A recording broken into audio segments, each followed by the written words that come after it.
Icelandic oddball Bjork landed her first recording contract after her version of the Tina Charles hit I Love to Love was heard on national radio back in 1975. The following year, at just 11, the schoolgirl from Reykjavik released a children's album that sold 5,000 copies. By the time she was 21, she was fronting alternative rock band The Sugar Cubes, who had a surprise hit with their single Birthday in the UK in 1988, a song about a 5-year-old girl who has a love affair with a 50-year-old man next door. When the Sugar Cubes split up in 1992, Bjork teamed up with Massive Attack producer Nelly Hooper. The partnership spawned her first international solo hit, Human Behaviour, and her album debut, which was declared Album of the Year by music magazine NME.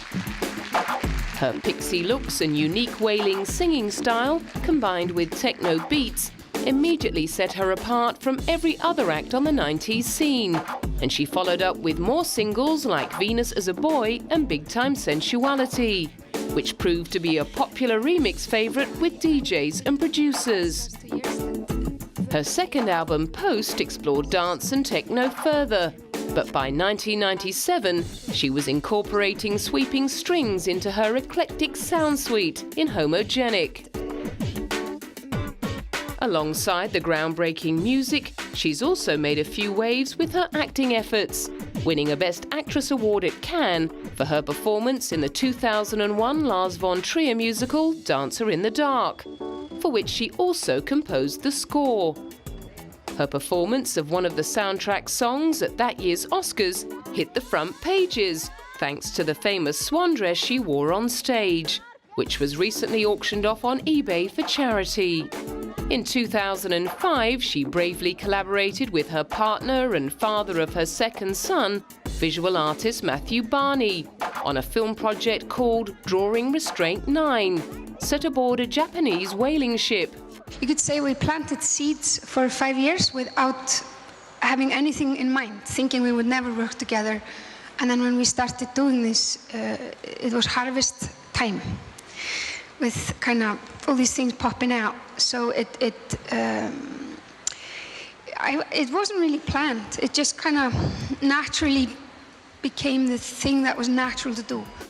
Despite her childlike appearance and diminutive dimensions, Bjork has also made a name for herself for her occasional violent outbursts aimed at the paparazzi. In 1996, she flew at a reporter in Bangkok and had to be dragged off by security. Later the same year, she allegedly tore off a photographer's shirt. She's displayed the same feistiness when it comes to airing her political views. In 2008, she sent China's culture ministry into an apoplectic fit when she dedicated her song Declare Independence to the Tibet freedom movement during a gig in Shanghai. Then in October, she threw her voice behind the campaign to encourage the Icelandic government to take a more environmental approach. I think I'm just one of many people who have stood up and spoken out, but I have to do it.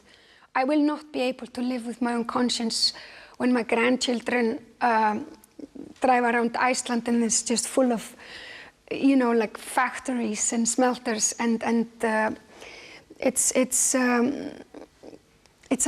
mean, it would be horrendous, you know. She showed her commitment by donating sales of her single Natura to the cause.